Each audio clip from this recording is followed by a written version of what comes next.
Pero no cambia, mi amor, por más lejos que me encuentre, ni el resto de mi pueblo y de mi gente. Lo que cambió ayer tendrá que cambiar mañana. Y mañana cambiaremos realmente. Nos levantaremos y nos pondremos de pie y eliminaremos de nuestra memoria, en el corto plazo, más no de la memoria histórica, estos malos recuerdos de estos últimos 3 años, que serán 4, por cierto, pero 4 años de traición, 4 años de empobrecimiento, 4 años de inequidad, 4 años que vamos a revertir en homenaje para honrar al pueblo ecuatoriano, para retomar aquella patria, para retomar el rumbo y para reinstalar el progresismo en el Ecuador.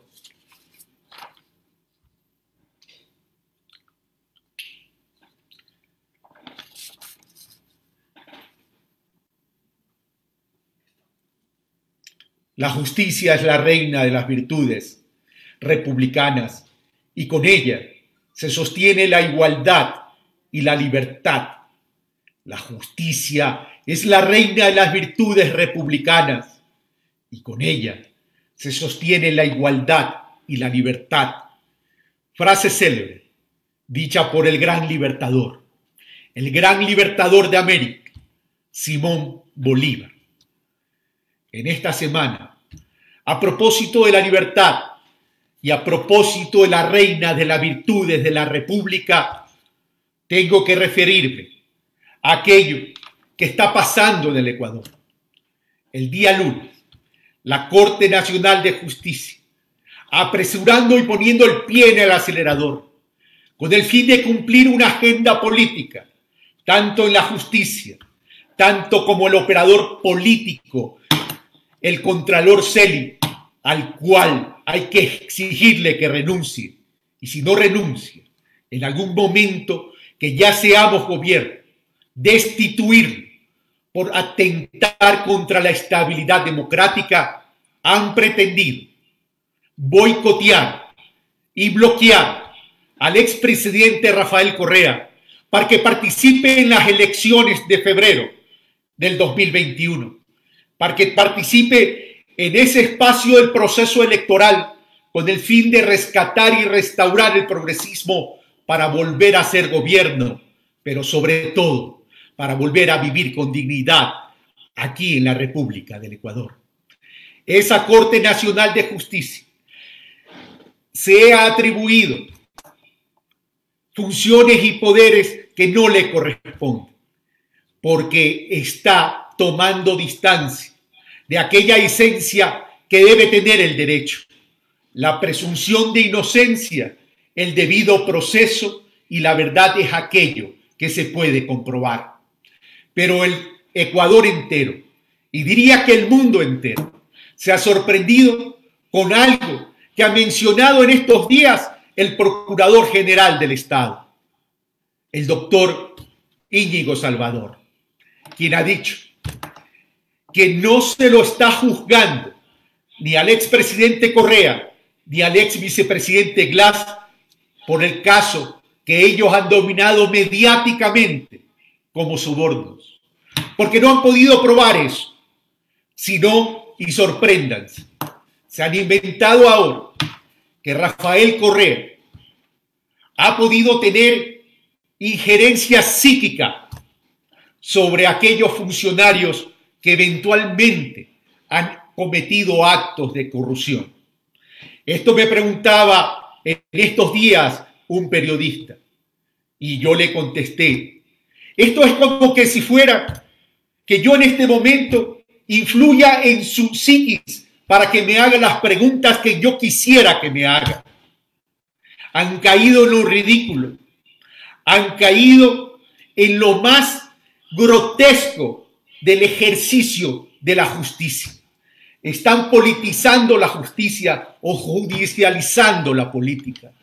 Es por eso que yo he dicho que aquí hay una persecución y como tengo dudas del debido proceso, he pedido y he dicho a la ciudadanía de forma abierta que en caso de yo ser candidato y ganar las elecciones con el favor de Dios, y con el favor del pueblo ecuatoriano, he de pedir una auditoría a todos estos procesos judiciales que tienen un sesgo de persecución política, para que sea a través de una auditoría internacional que se tenga la legitimidad de concluir si estos procesos responden al cumplimiento del espíritu del derecho.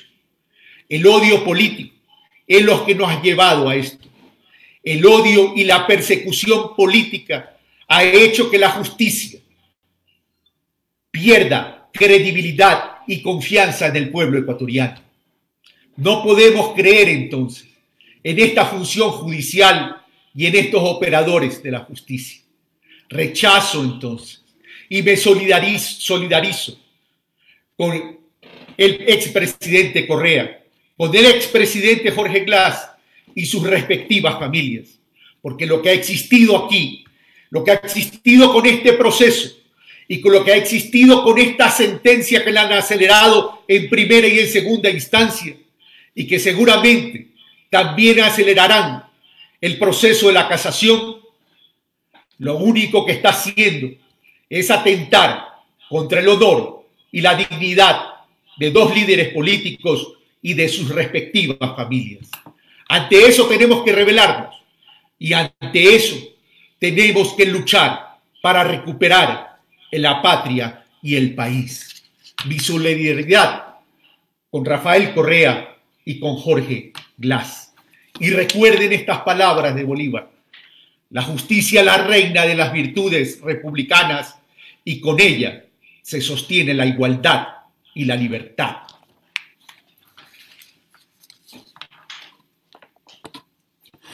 Ahora comienzo entonces con el informe de la semana y me voy a referir a los conversatorios. El martes 21 de julio tuvimos un conversatorio con el colectivo Espada de Eloy Alfaro. Más de 40 dirigentes y líderes territoriales de todas las provincias del país. Quien lideró este conversatorio, Juan Carlos Cajamarca y Efraín Arévalo, a quien les agradezco. Tratamos sobre el plan que debe seguir el próximo gobierno para el próximo periodo de cara a recuperar, estabilizar y hacer crecer con desarrollo el país. Hablamos sobre la visión de desarrollo en términos de reactivación económica. El miércoles 22 de julio tuvimos un conversatorio colectivo con organizaciones políticas de Cuenca, con líderes progresistas de la provincia de La Suay. Quien coordinó fue Sonia Rodríguez. Y tratamos sobre la propuesta de la candidatura o de la precandidatura de Carlos Rabascal y la influencia geopolítica en las elecciones presidenciales en Estados Unidos. El día jueves tuvimos otro conversatorio con el pueblo afroecuatoriano. El segundo conversatorio a semana seguida, con quien conversamos sobre la ejecución del Decenio Internacional Afrodescendiente y la política pública para los pueblos afrodescendientes. Y por cierto, en la segunda parte de este Pulso Ciudadano y de esta transmisión vamos a tener líderes y dirigentes del pueblo afroecuatoriano para rendir homenaje a un pueblo digno, a un pueblo que merece políticas de inclusión y que se incorporen de forma activa a la vida democrática del país. Y cerramos el día de ayer, viernes 24 de julio, con otro conversatorio con el colectivo A Recuperar la Patria de la provincia del Chimborazo. Un conversatorio con representantes y dirigentes indígenas y mestizos del Chimborazo, quien coordinó y a quien le agradecemos, Luis Agualzaca. Y los temas que tratamos son sobre los planteamientos para el sector indígena, los derechos de los pueblos indígenas, el desarrollo rural integral y el desarrollo en sí o de la implementación de políticas que tienen que ver con la economía social y solidaria y con estos conceptos de asociatividad y de la recuperación y el fortalecimiento de sistemas cooperativos. Esa es las actividades que mantuvimos durante esta semana. Pero el día de hoy quiero también hacer mención a hechos que se han presentado, porque son fechas importantes. El día 25, es decir, el día de hoy, la Fundación de Guayaquil, una fundación de Guayaquil que realmente fue un proceso dentro de lo que se denominó la conquista española. Un proceso de fundación de Guayaquil que comenzó y nació desde las alturas, desde los Andes, cerca de Riobamba, hasta llegar a ubicarse junto a las riberas del río Guayas, para que finalmente, entre 1534 y 1545, la ciudad de Guayaquil ya pudo asentarse de forma definitiva. Guayaquil, conocido desde la leyenda y desde el origen de su nombre como nuestra Casa Grande. Y esa Casa Grande realmente que recibe y que incorpora a toda la migración interna de la República del Ecuador. Una ciudad de Guayaquil que vive del comercio, de la agricultura, de la construcción, de la agricultura y de la pesca. Representa el 24.6% del Producto Interno Bruto de los ecuatorianos. Pero a pesar de ser una ciudad que contribuye de forma importante a la economía del Ecuador, tiene indicadores sociales y económicos preocupantes en términos de inequidad y en términos de distribución de la riqueza. Esa ciudad de Guayaquil mantiene un 40% de la informalidad dentro de la población económica activa y también refleja un 11% en los rubros y en los indicadores del desempleo. Es decir, Guayaquil, si bien genera riqueza, tiene un modelo que es inequitativo, tiene un modelo que no distribuye la riqueza, porque su principal actividad se fundamenta en los últimos años en modelo de gestión corporativo. Y no es que esté mal, pero no se complementa con la economía de los ciudadanos, con la economía que debe nacer de la base social. Y es por eso entonces que no logra una distribución de riqueza apropiada y por tanto tiene un alto indicador de desempleo del 11% y un 40% de la población económicamente activa que no tiene trabajo e ingresos seguros. En esta ciudad, llamada la Perla del Pacífico, a la cual amo entrañablemente por ser mi ciudad y a la cual le voy a tener que responder generando modelos económicos y productivos que permita sacar a la gente de la pobreza, generar empleo e incorporar en la economía formal a ese 40% de la población económicamente activa que vive en la inseguridad, en la inestabilidad. Pero también tenemos que rendir homenaje a un cantón, al Cantón Chone, por haber cumplido 126 años de la cantonización el día viernes, el 24 de julio. Y por cierto, próximo a celebrar los 284 años de su fundación, el 7 de agosto. Chone tiene un potencial agrícola impresionante, conocida Chone como la ciudad de los naranjos, como la ciudad de los naranjos en flor. Es la tercera urbe más poblada de la provincia de Manabí. Su cabecera cantonal constituye el núcleo de toda el área metropolitana con más de 150,000 habitantes. Y cuenta la historia de la época de las chonanas, cuando una mujer alumbraba, que la partera le preparaba una pócima especial a base del corazón de un colibrí o picaflor, un pájaro exótico del trópico ecuatoriano, que lucha siempre por subsistir con el polen de las flores.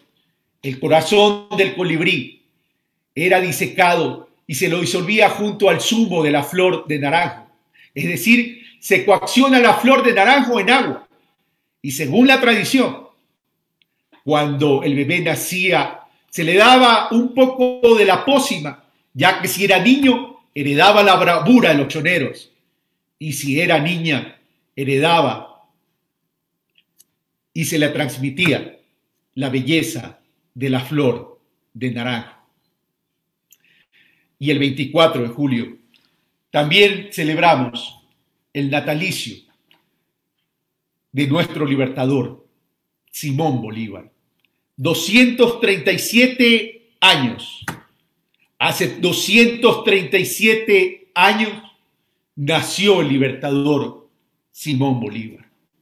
Un hombre con una visión, un hombre con un pensamiento, un hombre, dije 24 de julio, el 25 de julio. Perdón, el 25 de julio es el Día Internacional de la Mujer Afro, me hacen confundir ustedes. El 24 de julio nace un hombre, Simón Bolívar, un hombre con una visión, con un pensamiento integracionista, un pensamiento de construir aquella patria grande que tanto mencionamos. Un hombre con un pensamiento que quería construir esta patria grande para lograr una integración, para poder lograr el verdadero desarrollo de nuestros pueblos. Un verdadero desarrollo de nuestros pueblos para poder erradicar inequidades, para poder erradicar pobreza y para poder alcanzar el verdadero desarrollo que tanto el día de hoy necesitamos. Y que luego de 237 años, Latinoamérica y el Caribe, Sudamérica, el continente americano, está en deuda con este pensamiento. Pero, ¿qué lecciones sacamos de este caminar de Simón Bolívar?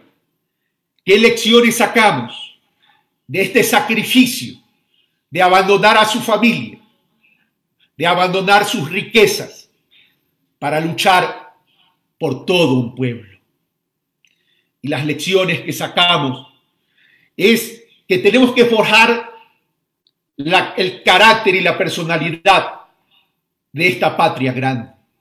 Pero lamentablemente también tenemos que sacar otras lecciones y aprender de ellas. Que cuando los sueños y los pensamientos son grandes, siempre encontraremos barreras y siempre encontraremos sujetos que quieren impedir la implementación y la aplicación de este sueño para que se convierta en realidad. Así tenemos que Santander traicionó a Bolívar, que Leonidas Plaza traicionó el sueño de Alfaro y que en estos 3 años Lenín Moreno ha traicionado el sueño de Correa. Han traicionado a los hombres por esa fuerza, por ese esfuerzo, por esa visión y por ese pensamiento.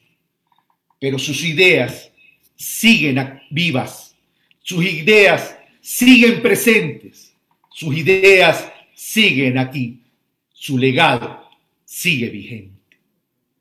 Es por eso que hoy quiero hablarles a todos aquellos que se identifiquen con el progresismo.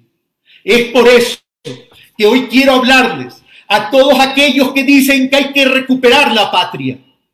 Y es por eso que digo que hoy más que nunca esa recuperación de la patria tiene que transformarse en realidad para continuar con esos sueños, para continuar con los sueños de una sociedad de bienestar, para continuar con el sueño de poner al ser humano por encima de todo, para continuar con ese sueño de poner al ser humano por encima del capital, para erradicar a todas aquellas políticas neoliberales que pretenden hacer que el capital sea lo más importante, generando adicción en hombres y mujeres. Esa adicción que hoy la estamos viviendo en medio de este gobierno, en estos 3 años. Esa adicción que por el poder político y por el poder económico, este gobierno se ha vendido y ha traicionado al progresismo, a todo un pueblo que votó en su mayoría para que continúe ese modelo de desarrollo social, ese modelo de economía solidaria, ese modelo que establece políticas de distribución de los recursos en la patria ecuatoriana. Y a cambio de eso, ¿y qué nos ha traído esa traición de Moreno y de todos aquellos que conforman este gobierno neoliberal? Nos ha traído corrupción, persecución, pobreza, inequidad. Sí, persecución, liderada desde el inicio del gobierno por Lenín Moreno y secundada posteriormente, porque esa aplicación de la persecución la lidera la ministra de Gobierno, María Paula Romo. Contra eso tenemos que levantarnos, contra eso tenemos que luchar, porque no solamente se trata de corrupción y persecución, sino de eliminar oportunidades para el desarrollo de nuestra gente. Hoy tenemos que recuperar la patria para poder volver a poner al Ecuador de pie. Hoy tenemos que recuperar al Ecuador para que, poniéndolo de pie, emprendamos el camino hacia la verdadera equidad, desarrollo, inclusión social, económica, al amparo de los principios de la justicia social. Así como decía Bolívar, así como decía el gran libertador.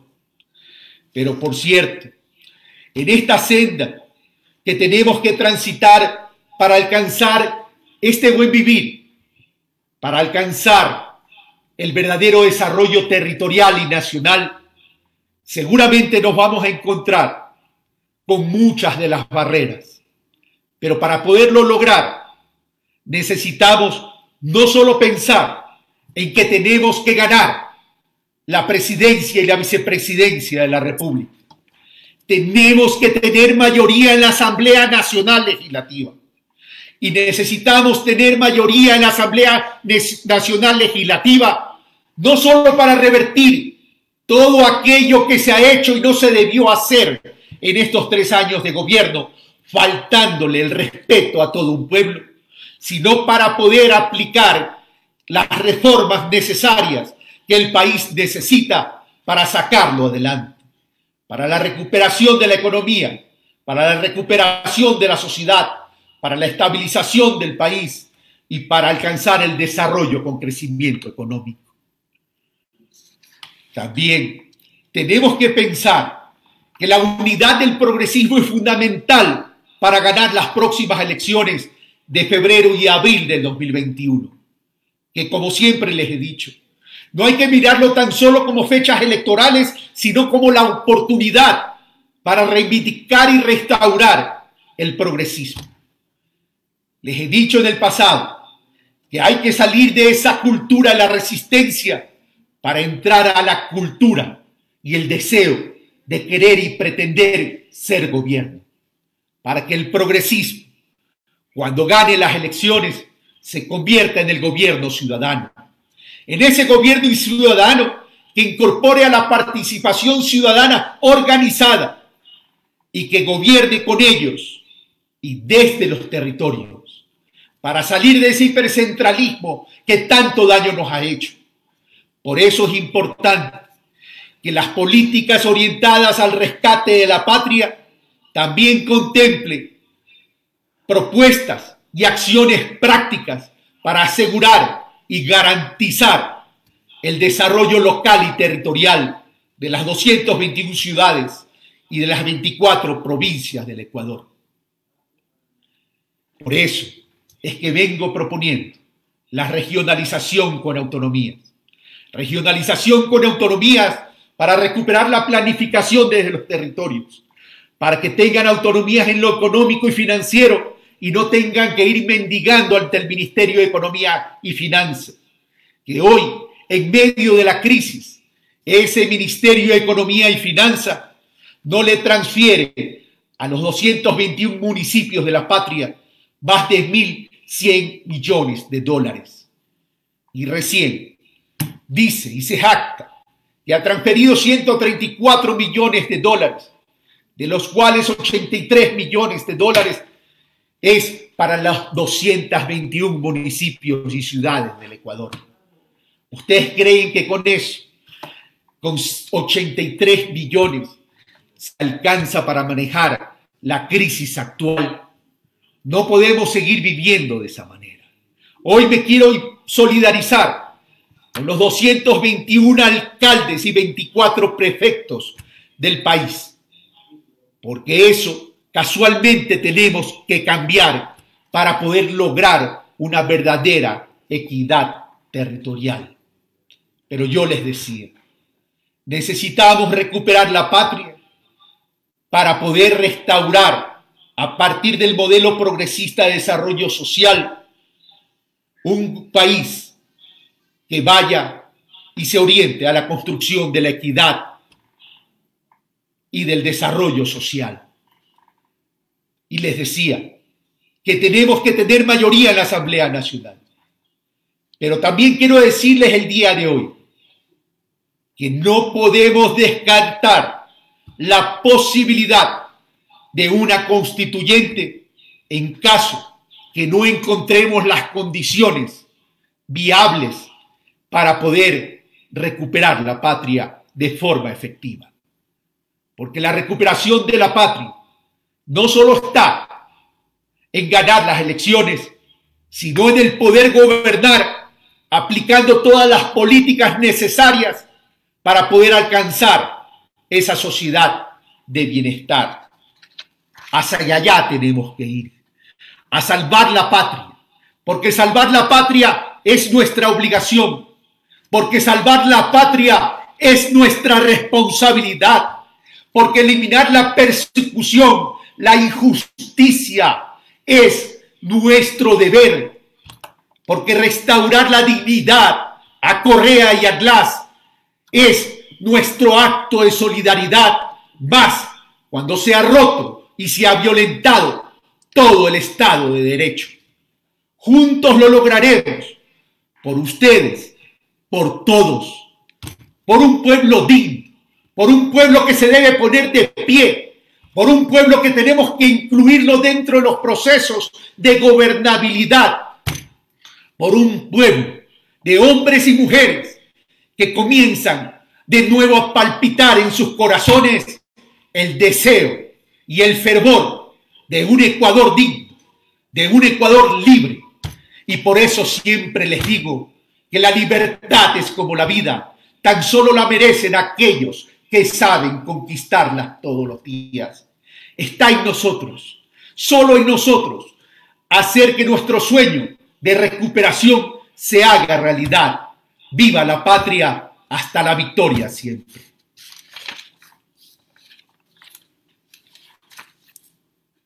Y vamos a hacer una pequeña pausa en este momento para recobrar un poco el aire, tomar agua y venimos entonces a la segunda parte de este pulso ciudadano para poder también dentro de estos temas de reivindicación de derechos y de hacer respetar la dignidad de un pueblo ecuatoriano, el respeto a los pueblos y nacionalidades del país, el respeto a todo ese pueblo afroecuatoriano que va a ser el protagonista en esta segunda parte de Pulso Ciudadano, porque queremos y sabemos que el Ecuador entero tiene una deuda con ustedes, tiene una deuda, y esa deuda es reivindicar sus derechos, respetar su dignidad e incorporarlos de forma activa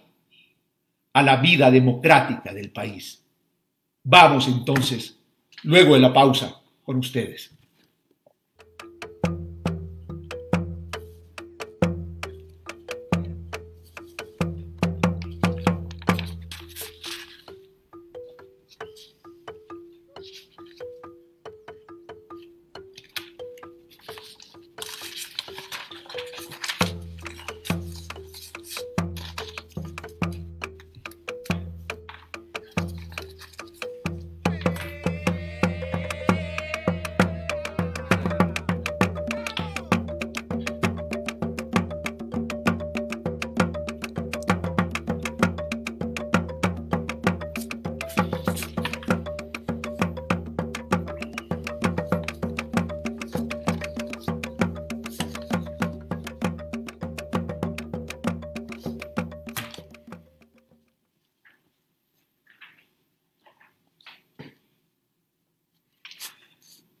Bueno, estamos de vuelta, amigos y amigas, hermanos y hermanas.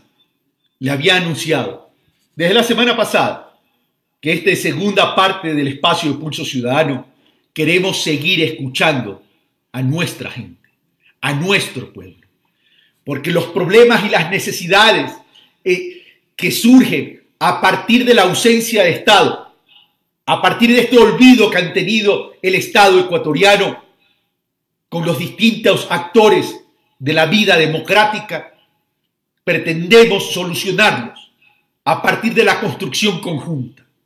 Y por eso que estamos recorriendo el país aún virtualmente.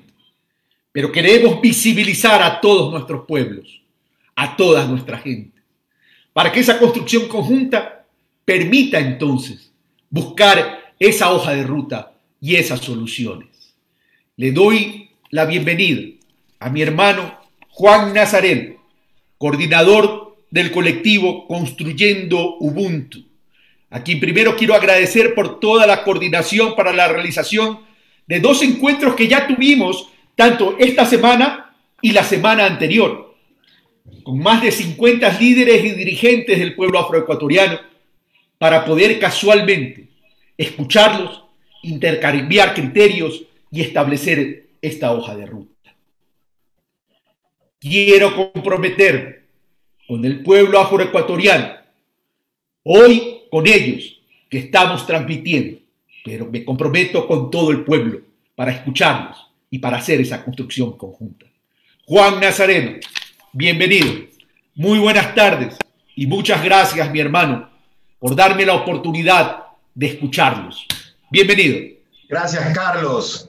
¿Qué tal a todos y a todas? En realidad es un momento de mucha alegría para nosotros, recordando hoy 25 de julio, Carlos, el Día Internacional de la Mujer Afrodescendiente, como tú hace un rato lo señalabas. Un abrazo para todas las hermanas de la diáspora. Asimismo, para recordar un día más de la manumisión de la esclavitud, 169 años desde que empezó el proceso de libertad para los afrodescendientes en lo que el día de hoy es Ecuador. Y me gustaría hablar, Carlos, al respecto de la discriminación. Te soy honesto, creo de que es muy importante empezar y conversar de este tóxico que la sociedad ecuatoriana todavía sigue sufriendo.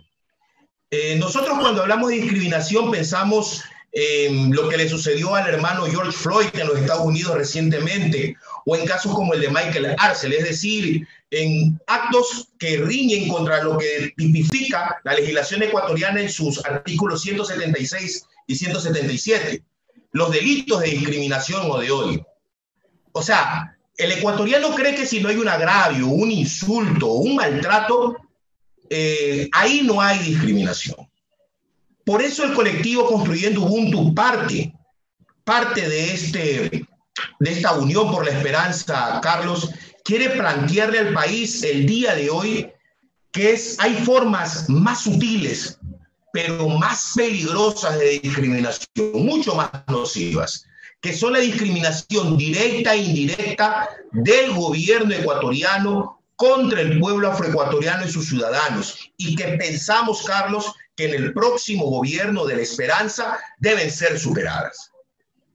Solamente para contextualizar, la Convención Interamericana contra el Racismo y la Discriminación Racial y en todas sus formas define la discriminación como cualquier acto directo o indirecto que quite a una persona ventajas, que quite a la persona o imponga una desventaja particular sobre las demás.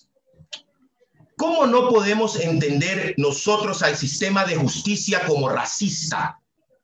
Cuando, Carlos, el 23 de agosto del año 2018, al hermano Andrés Padilla, un deportista afroecuatoriano que haciendo uso de su derecho a la resistencia en el sector del Juncal, es ejecutado, desarmado, por la espalda por un agente de policía.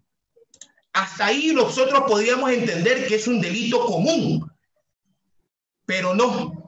La ministra de gobierno de este gobierno, públicamente, en medios de comunicación se encarga de desprestigiar al ciudadano, al hermano Andrés Padilla, indicando que es un delincuente o un narcotraficante. Me pregunto yo, Carlos, ¿con qué intención? ¿Para qué? Con una sola intención: poder cambiar el tipo penal, pero ahí sí, con el que se iba a sancionar el policía, al agente Velastegui, que era el policía que cometió esta ejecución, por un tipo penal más beneficioso y tener una condena menor. Y claro, como se tiene un gobierno debilitado, sin tejido social, se buscaba poner, la única fuerza que se tiene no es la de la ciudadanía, sino la de la fuerza, la de la bayoneta. Carlos, señalamos que hay una ejecución de política pública racista porque se planifica ajena a las comunidades afroecuatorianas. De los 10 cantones más empobrecidos del país, 3 de ellos son de población que se identifica mayoritariamente afrodescendiente.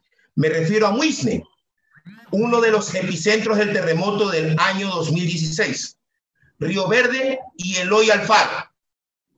¿Cómo usted puede entender, Carlos, que un gobierno gaste $37.500 en una campaña para mejorar su imagen cuando tiene un cantón, tiene 3 cantones con índice de pobreza por necesidades básicas insatisfechas por encima del 95%? ¿Cómo usted puede pensar así la política pública? Solamente desde la lógica excluyente, colonial y racista. Asimismo, es como se piensa la política pública en el ámbito urbano para la llamada favela de la ciudad de Guayaquil. Hablamos de Sociovivienda 2. También de la otra favela del Cantón Durán, la llamada favela del Cantón Durán, el sector Unidos Venceremos, donde hay población eminentemente afroecuatoriana, está conectada directamente con la exclusión de parte de los gobiernos también cantonales. Un ejemplo más, el artículo 51, literal K, de la Ley Orgánica del Servicio Público, indica que es una obligación del Ministerio de Trabajo planificar la inclusión laboral para los pueblos y nacionalidades. Nosotros, los afrodescendientes, los indígenas y los montubios. Esta disposición está constante en la Ley Orgánica del Servicio Público desde el año 2015 hasta el día de hoy. Luego de 5 años, no existe una letra, Carlos, una letra en acuerdo ministerial que haga en la práctica posible la inclusión laboral de pueblos y nacionalidades. Carlos, sabiendo de que un hombre que se identifica o una mujer que se identifica blanca, mestiza en el Ecuador al año, según estudios, tiene un ingreso de 593.2. Y alguien que se identifica afroecuatoriano tiene un ingreso de $413, casi $200 menos. ¿Cómo vamos a entender si el Ministerio de Trabajo no hace un cambio en la forma de inclusión laboral? Así como se ha hecho a favor de las personas con discapacidad, así como se ha hecho a favor de los jóvenes, que me parece excelente. Pero ¿por qué no pensar en los pueblos y las nacionalidades? Es la forma en la que se concibe la política pública, una forma de hacer política pública de tipo racista. Y nuestro decenio, Carlos, la ejecución del decenio internacional afrodescendiente, obligada, un compromiso que se obligó el Estado ecuatoriano mediante el decreto ejecutivo 915 en el gobierno de la Revolución Ciudadana. Debemos ser claros en un acto unilateral. Fue el segundo país de América, del mundo, el primero de América, que tomó la decisión de celebrar un decenio internacional afrodescendiente. Lamentablemente se terminó el gobierno de la Revolución Ciudadana y se acabó el desarrollo frente al progreso de los y las ecuatorianas en general, no solamente de los afrodescendientes. Luego de múltiples cartas, solicitudes al gobierno, a este gobierno, no se ha hecho nada, o muy poco, para no querer ser, o muy poco se ha hecho a favor de nuestros hermanos y nuestras hermanas. Carlos, hubieron $50 millones por parte del gobierno ecuatoriano en el decenio de los indígenas del año 2004 al año 2015, por parte de multilaterales y del gobierno nacional. ¿Cuál es la diferencia entre nosotros y los hermanos indígenas? Que debemos entonces entender que debemos manifestarnos, tomarnos las ciudades, generar conflicto entre los y las ecuatorianas para que la política pública esté a favor nuestra. No, creemos que el camino es la política. Una política que entienda de que somos seres humanos y necesitamos ejercicio de plenos derechos. Que reconozca el artículo 1 de la Constitución, que reconoce al Estado ecuatoriano como intercultural y plurinacional, Carlos. Es lo que queríamos expresarte en primera línea respecto de la discriminación. Gracias, Juan, y vamos a seguir conversando luego con doña Orfa. Pero, por cierto, a ver, estamos hablando de una política de discriminación no de la sociedad, sino del Estado. Y eso es mucho más preocupante todavía, a pesar que sí existe también discriminación desde la ciudad, desde la sociedad para los pueblos y nacionalidades. 8 de cada 100 jóvenes afroecuatorianos tienen acceso a universidades. Y la otra vez, dentro de la conversación que estábamos teniendo, Juan, con todos los líderes, tanto esta semana como la semana anterior, del pueblo afro, me decían, 8 de cada 100 entran, pero veamos el porqué y la razón por lo cual también existe altos números de deserción. Entonces te pregunto, a ver, ¿hay una inoperancia del Estado? ¿El Estado quiere mirar a otro lado? Este plan del decenio que tú me hablas, que comenzó en el gobierno anterior, ¿qué tanto avanzó y qué tanto falta para poder llegar a cumplir los objetivos a partir de políticas de Estado, políticas públicas que garanticen el acceso a los derechos de igualdad, de equidad y de desarrollo? Juan.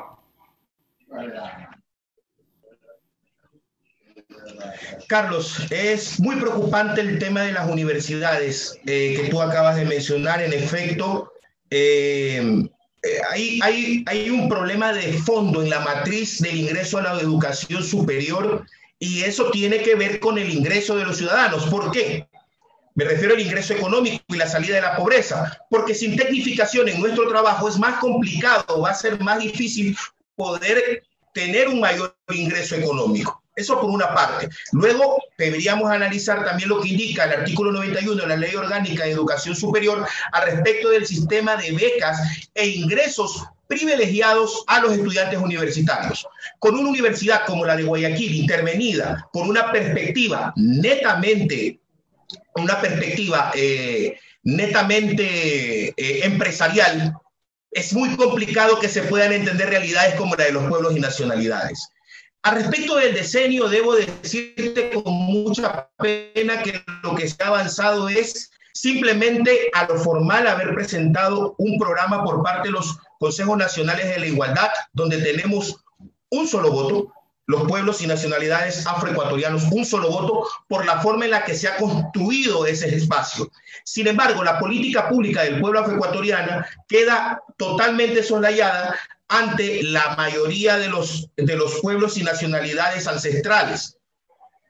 Por eso consideramos de que es indispensable de que la política del decenio internacional y todas sus agendas construidas por los Consejos Nacionales por la Igualdad, por el Consejo de Participación Ciudadana anterior o por la ciudadanía ecuatoriana o lo que se pudiese hacer en el futuro, Carlos, provenga de un espacio técnico aparte de estas otras entidades. ¿Por qué?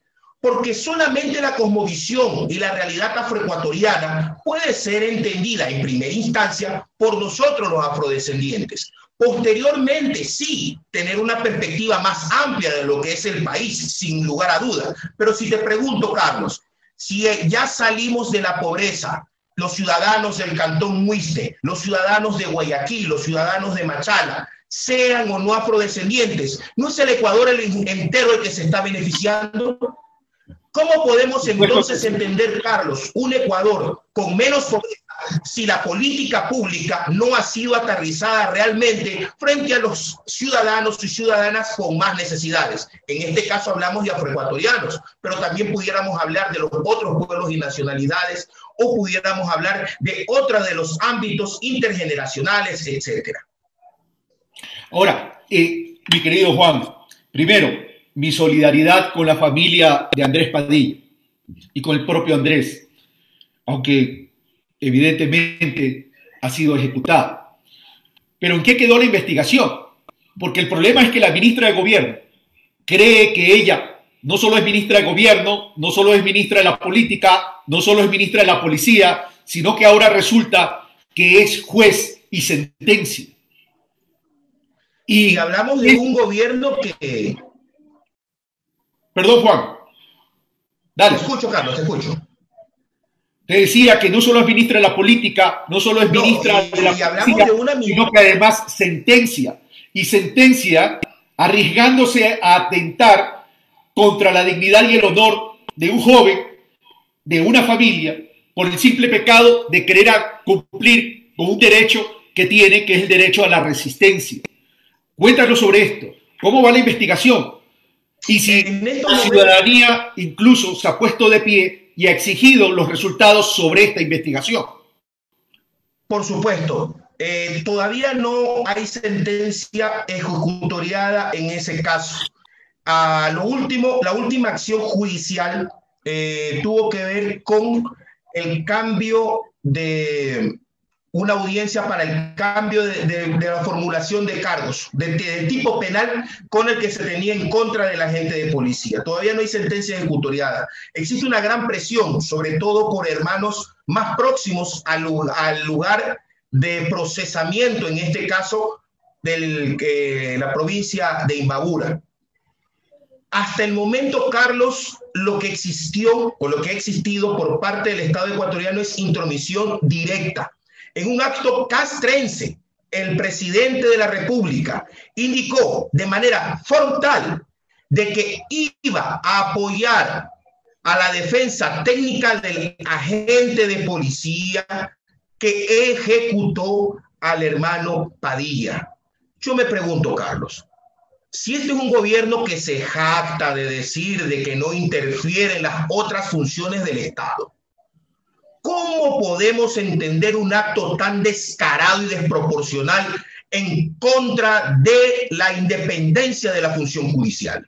Y lógicamente el fiscal, tras la presión, reformula, o sea, hay una reformulación de cargos y cambia el tipo penal de ejecución con una pena privativa de libertad de 22 a 26 años por un tipo penal que es el tipo penal es el de extralimitación en la ejecución del acto de servicio, que tiene una pena de libertad de 10 a 13 años. Entonces, Carlos, no se trata solamente del ciudadano, de su familia, que por supuesto, como tú bien lo dices, es un hecho dolorosísimo. Lo más doloroso es lo que se hace y contra quién se lo hace y por qué se lo hace. Porque entendemos que hay una justicia de primera, donde un ciudadano se cae en un avión, en una avioneta, y puede decir de que tienen que hacerle una pequeña cirugía en la piel y mantenerse al margen de una sentencia penal. Me refiero al ciudadano Salcedo. Pero a un ciudadano afroecuatoriano el peso de la ley le cae con todo. Y cuando somos nosotros los vulnerados, la justicia mira para otro lado. Contra eso tenemos que luchar y eso tenemos que cambiar, mi querido Juan. ¿Dónde están los derechos humanos de todos los ciudadanos y ciudadanas ecuatorianos, de los pueblos y las nacionalidades? ¿Dónde están entonces esa independencia? Tenemos que erradicar esa justicia selectiva que tan solo para la persecución funciona, pero cuando se trata de hechos de corrupción de ellos mismos, simplemente la fiscal, los jueces, la función judicial, ahí sí no funciona. Prefieren mirar para otro lado. Juan, muchas gracias. Muchas gracias por estar acá. Muchas gracias por compartir. Muchas gracias por tu opinión. Y muchas gracias por nunca renunciar a tu dignidad. Eso es fundamental. Un abrazo, mi querido Juan. Mi abrazo, mi hermano. A ti, bueno, Carlos, mucho gracias a ti y a todos. Gracias. Nosotros continuamos y ahora vamos a recibir a doña Orfa Reynoso, quien es representante del pueblo afroecuatoriano ante los consejos nacionales para la igualdad. Y con Orfa vamos a conversar sobre el decenio para los afrodescendientes, capítulo Ecuador. Orfa, buenas tardes, muchas gracias y qué gusto, qué placer y qué honor conversar contigo. Muy buenas tardes, estimado Carlos, compañeras y compañeros, invitados e invitadas de quienes se han dado cita a este importante programa de disertación ciudadana. Muchas gracias por la oportunidad de compartir nuestro sentir y visión política desde la afroecuatorianidad. Lo valoramos, dado el caso que estos espacios han sido negados o no considerados de relevancia por algunos medios de comunicación. Si me permite brevemente, Carlos, unirme al reconocimiento a las mujeres afrodescendientes, afro-latinoamericanas y caribeñas de su fecha conmemorativa de luchas reivindicativas, así también el acto conmemorativo de los 169 años de la firma del decreto de la esclavitud. Doy inicio a mi intervención pues partiendo a la invitación de ser parte de esta construcción conjunta del proyecto político del pueblo afroecuatoriano, no como un gueto, sino como la necesidad de contar con ciudadanos en igualdad de condiciones donde no exista los ciudadanos de primera ni de segunda. Por tanto, para iniciar este proyecto de construcción se debe partir en el diagnóstico y problematización de cómo está el Ecuador, Carlos, en el ámbito social, cómo está en la situación de los afroecuatorianos y afroecuatorianas. Hay que empezar caracterizando que el tipo de desarrollo necesitamos, qué tipo de desarrollo necesitamos nosotros en el Ecuador, que tiene que ser sin recetas copiadas de ninguna parte, sino con aquellas propias, inherentes y de acuerdo a nuestras propias necesidades y dinámicas. Los afroecuatorianos y el Ecuador entero necesitamos del buen vivir y esto se logra con un Estado fortalecido, con la capacidad de devolver la gestión de la vida y para la vida, como también la materialización de todos los derechos en la sociedad. Pues sin duda, en este momento es clave para la construcción conjunta de un proyecto de vida desde la política pública y que va más allá de los discursos, generando de esta manera las condiciones de igualdad y para eso es necesario cuestionar el capitalismo y el racismo estructural. Esto pues tiene que ver con el fortalecimiento de un Estado de derecho y de todos los derechos como son los derechos humanos, salud, educación, vivienda, empleo, el derecho a la ciudad desde una lógica progresista de reparaciones integrales de todos los derechos vulnerados hasta la fecha. Teniendo en cuenta que el progresismo es visto en los cambios constantes que impulsen el progreso indefinido en lo social, en lo económico e institucional. O sea, un Estado que dé respuestas reales a través de la reinversión de recursos en políticas públicas que garanticen la salud por sobre todas las cosas, la educación gratuita de calidad y calidez en todos sus niveles, el acceso al suelo seguro a través de planes de vivienda de interés social con la cobertura de necesidades básicas y sus servicios, que exista también un acceso al empleo, la reactivación económica y fortalecimiento de la economía popular y solidaria y también a la economía social, sin dejar de lado el acceso a los medios de comunicación de acuerdo a la libertad de expresión. Comunicarse es un derecho inherente que muchas veces está restringido y hasta la par no alcanzamos nosotros ese derecho. En este tema, pues, tenemos que entender que existen deudas históricas como la aprobación de la Ley de Derechos Colectivos. Aquí me voy a referir a algunas necesidades y no como un pliego de peticiones, sino más bien como la necesidad de instaurar mecanismos de poder alcanzar los objetivos que tanto anhelamos y tenemos derecho. En ello está, pues, promover una mayor participación política del pueblo afroecuatoriano para dar cumplimiento al Estado plurinacional e intercultural fundamentado en el mismo marco constitucional de la República del Ecuador.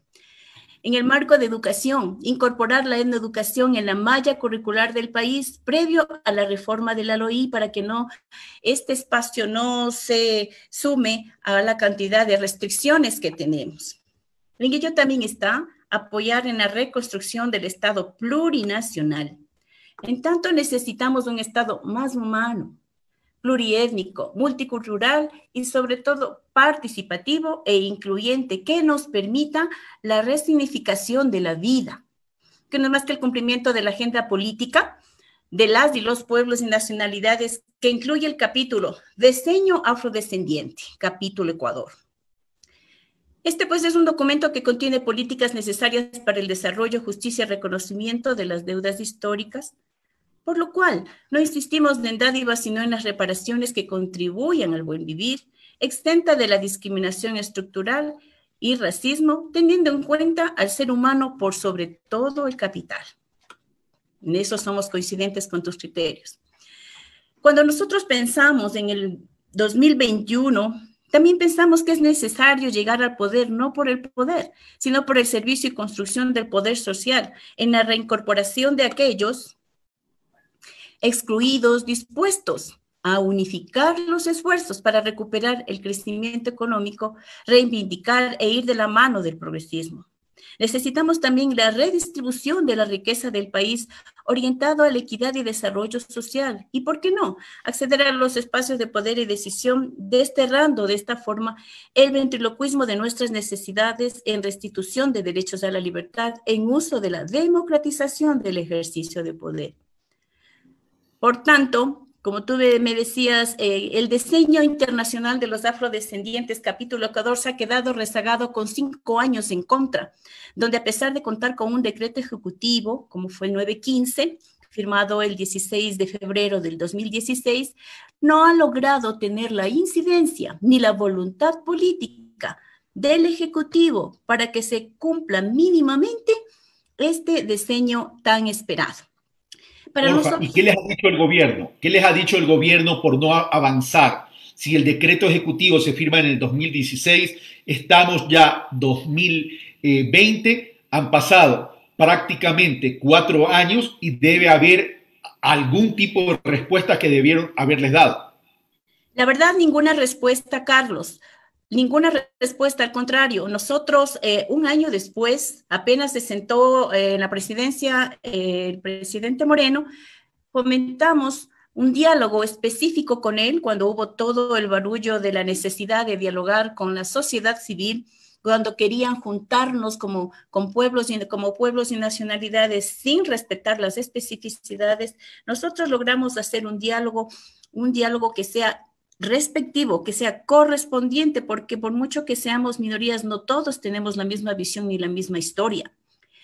A partir de ello, nosotros, y lo peor de esto fue que se supone que todos los productos que salieron de este encuentro, de este diálogo nacional con el pueblo afrodescendiente, donde estuvimos alrededor de 500 o 600 líderes y lideresas afroecuatorianos, entre obreras y otros, no se logró, no se respetó, se quedó en los mandos medios porque en ese entonces la Secretaría de la Política era la que regentaba, mientras se implementaban los Consejos Nacionales para la Igualdad de Pueblos y Nacionalidades.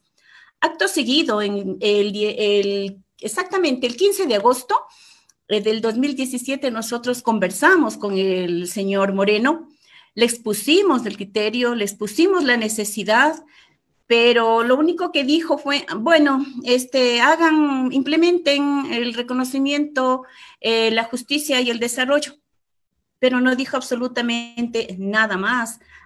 Han habido algunas mesas políticas, unas mesas de articulación, mesas que realmente han generado diálogos para que esto se implemente. No obstante, también se construyeron agendas conjuntas para la implementación del diseño como tal, Carlos. Desde el Consejo de Participación Ciudadana, en una construcción colectiva alrededor de territorio nacional, con una muy buena estructuración y no se lo logró, con la Corporación de Desarrollo Afrodescendiente, CODAE, también hubo una propuesta previa, no se consideró, y allí viene lo otro, que cuando se llega a la política pública, cuando se llega al poder y se desconoce, realmente no sucede nada, absolutamente nada, Carlos. Tanto así que el Consejo Nacional para la Igualdad, en este caso el que regentaba de pueblos y nacionalidades, quien ya asumió esa competencia, tampoco dio respuestas, aunque este decreto 915 es nada más que el plan de acción de implementación del diseño internacional capítulo Ecuador. Se hizo caso omiso.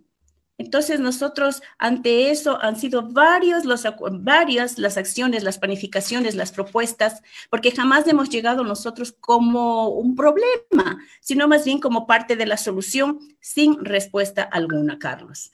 Entonces, en este marco queremos decir que el diseño internacional y su tiempo restante no es del todo. Para nosotros esto no debe, si no hubiese la discriminación estructural, si no hubiese el racismo, si no hubiese el quemiportismo en toda esta construcción conjunta, no tendríamos que estar constantemente hablando a la basta de la gente de poder. Ahora, este plan de diseño es capítulo Ecuador. ¿Qué dice Naciones Unidas al respecto? Teniendo en cuenta que Naciones Unidas hace un exhorto a los estados para que miren las condicionalidades y que se emitan las políticas referenciales, acordes a nosotros a nivel de todo el conglomerado, no pasa nada, porque no dejan de ser simplemente exhortos. De hecho, el año pasado estuvo aquí ya un equipo de expertos de la OEA para precisamente medir todas estas circunstancias, pero tampoco pasó más de un simple informe y hasta aquí llega el tema del diseño sin ninguna efectividad. No obstante, para nosotros es un proyecto político, perdón, de la ONU. No obstante, para nosotros este es parte del proyecto político de nosotros como afroecuatorianos, no es el principio, no es el fin, porque sí, con quien esté, con quien venga, con quien tenga la voluntad política y con quien tenga la capacidad de ser sensible con las necesidades de sus conciudadanos, tendría que convertirse también en parte del plan de gobierno para quien corresponda. Porque yo sé y sabemos, creo, nosotros todos que tendrán que sentarse a dialogar con todos los conglomerados, con todos los grupos y cada uno de ellos, lógicamente, fundamentará la razón de por qué sí necesitan trabajar con cada uno. Pero en todo caso, nosotros lo que queremos es que estas políticas, esta macropolítica, sea considerada en todos sus aspectos. Gracias, Orfa, pero solamente una cosa. No se trata de un plan de gobierno. La igualdad es un derecho y debe ser una política de Estado. Y en eso me comprometo a que eso se cumpla. Un fuerte abrazo, Orfa.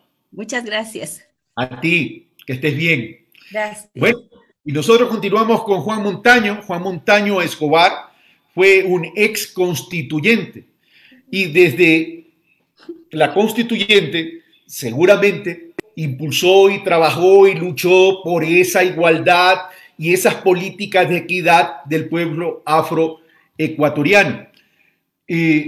Juan, ¿se han abierto las puertas para el pueblo afro en la política? Por un lado, tú fuiste constituyente, pero ¿se han abierto realmente las puertas para el pueblo afro? ¿Y cuál es la perspectiva del pueblo afroecuatoriano en el próximo proceso electoral y en la vida democrática, no solo en el próximo proceso electoral, sino realmente en la vida democrática del país? Juan Montaño, buenas tardes, bienvenido. Buenas tardes, Carlos, saludos para usted. Mire, nosotros con hermanos y hermanas propusimos los artículos que considera la Constitución de la República del Ecuador. El artículo 57, 58, donde se reconoce.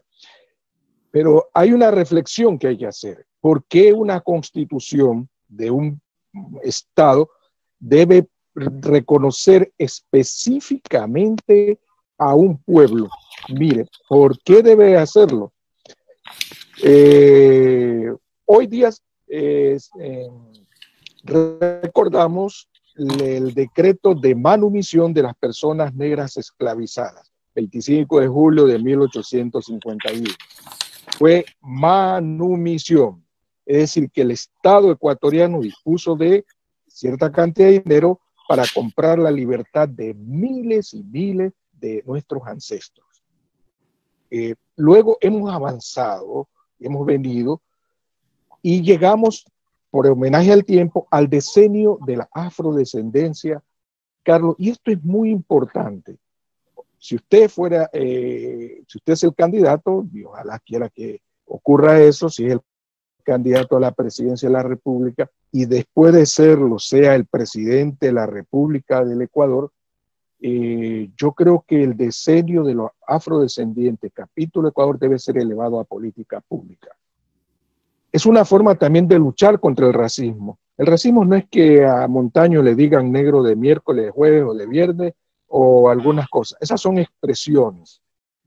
El background, lo fuerte, es una estructura estatal con personas concretas, porque no es que es en el aire, con personas concretas que tienen en sus cabezas, en su corazón, en su forma de ver el mundo, así fueron educados, así lo sienten, que jerárquicamente unos son menos y otros son más, que para unos el Estado está todo al servicio y para otros el Estado debe ser mezquino, para decirlo en buen esmeraldeño, de chininín, o sea, te doy un poquito para que te conteste, eso es lo que te mereces.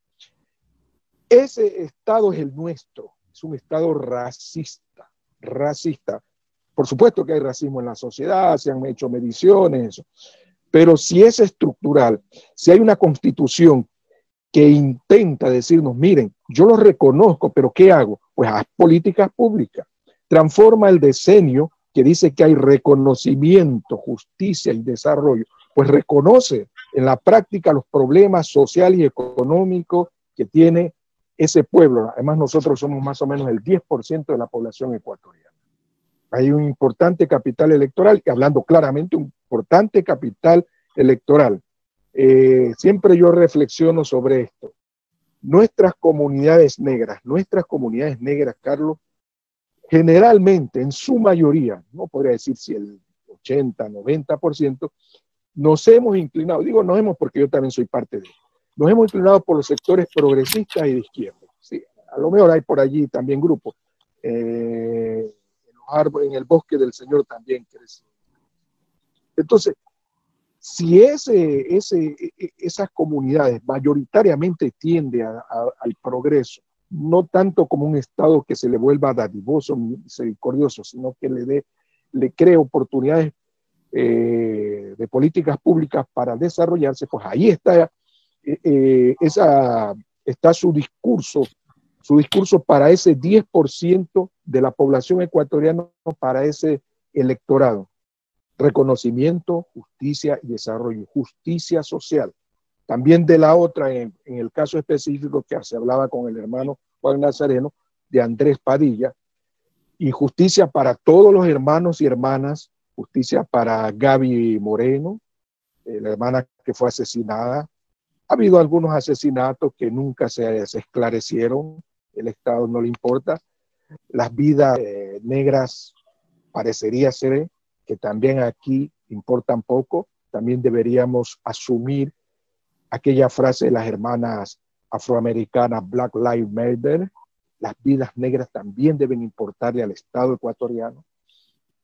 Desarrollo, la concepción que tenemos nosotros del desarrollo. También tenemos unos principios filosóficos, Carlos. El estar bien colectivo, que a lo mejor sí coinciden en mucho con el Sumat Causay de las comunidades indígenas. Nosotros hablamos del estar bien colectivo, que es el Ubuntu, que es si uno de nosotros está mal, toda la comunidad no va a estar bien, pues está mal.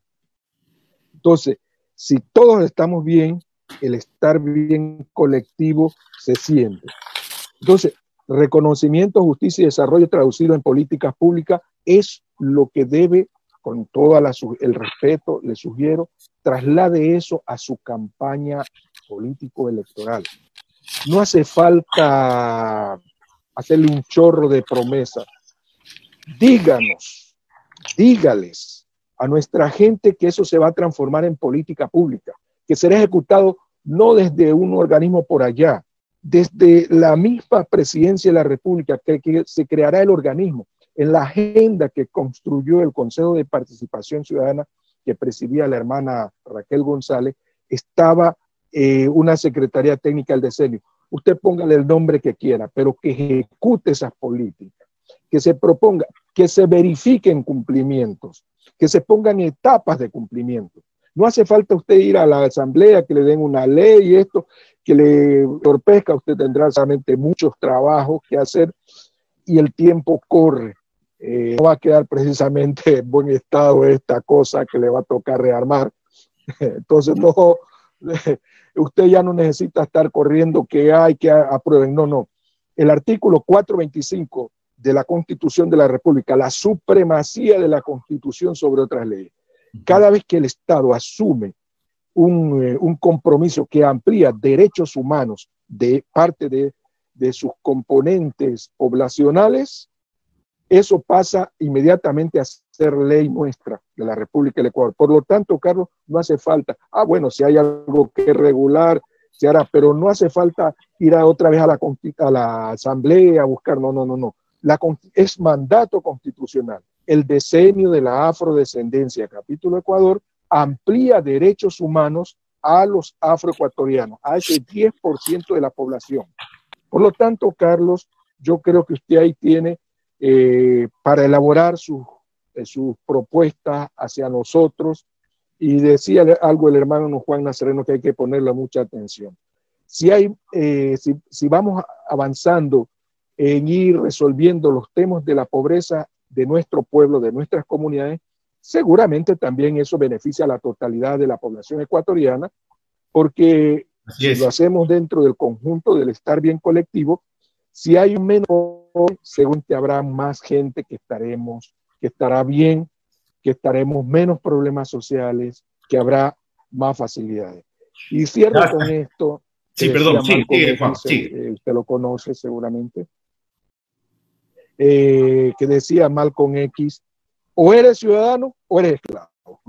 En ese paso, o el Estado ecuatoriano, vía Constitución, vía Estado de Derecho, nos reconoce la plenitud de derechos constitucionales, no solo que nos diga que son un Estado intercultural y que las personas negras somos bonitas y bailamos buena salsa y somos marimbel, todo eso, chévere, eso está bien, lo aceptamos.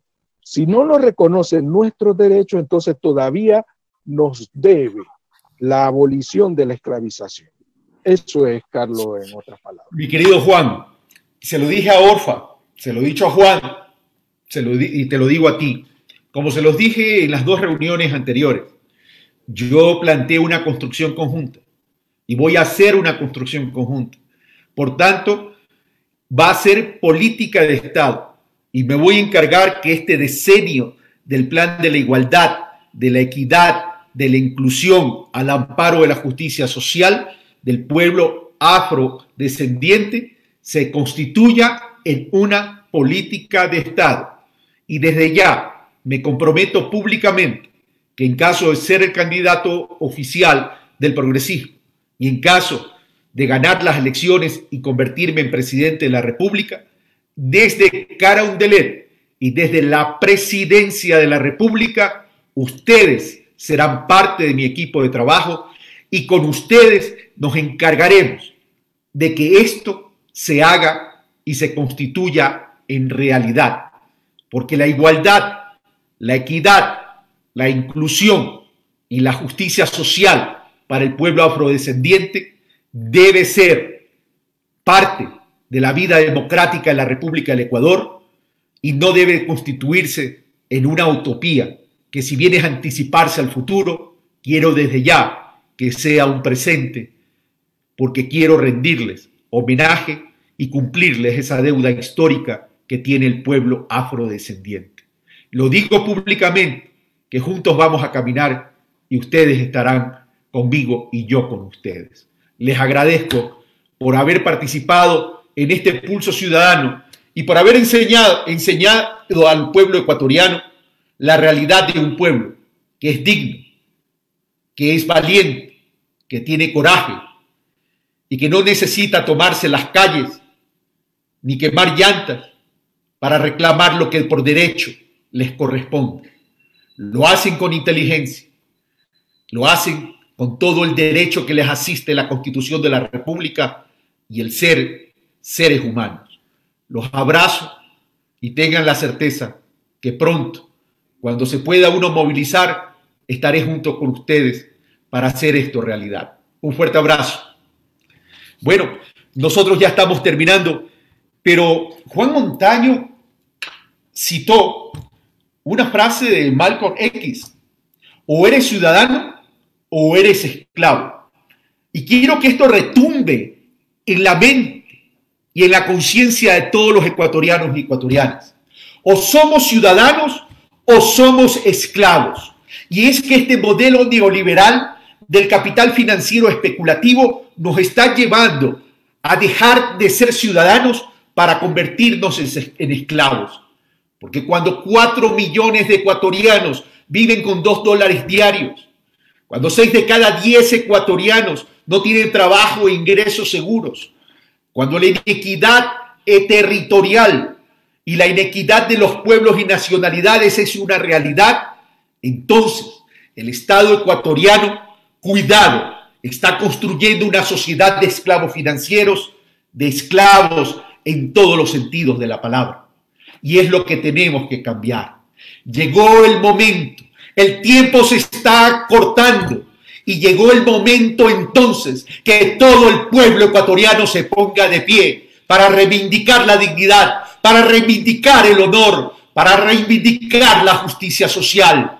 El Ecuador no merece gobiernos traidores y no merece gobiernos constructores de concentración de riqueza y grandes constructores de pobreza. El Ecuador necesita ya un gobierno para la gente, un gobierno para los ciudadanos, un gobierno que tenga voluntad y decisión política para solucionar los problemas estructurales del país. Ver a ese Ecuador que amamos en un horizonte de tiempo, con metas de corto, mediano y largo plazo, para erradicar y eliminar la persecución, pero jamás tengan la seguridad que en el caso que Carlos Rabascal sea presidente de la República del Ecuador, garantizará la impunidad.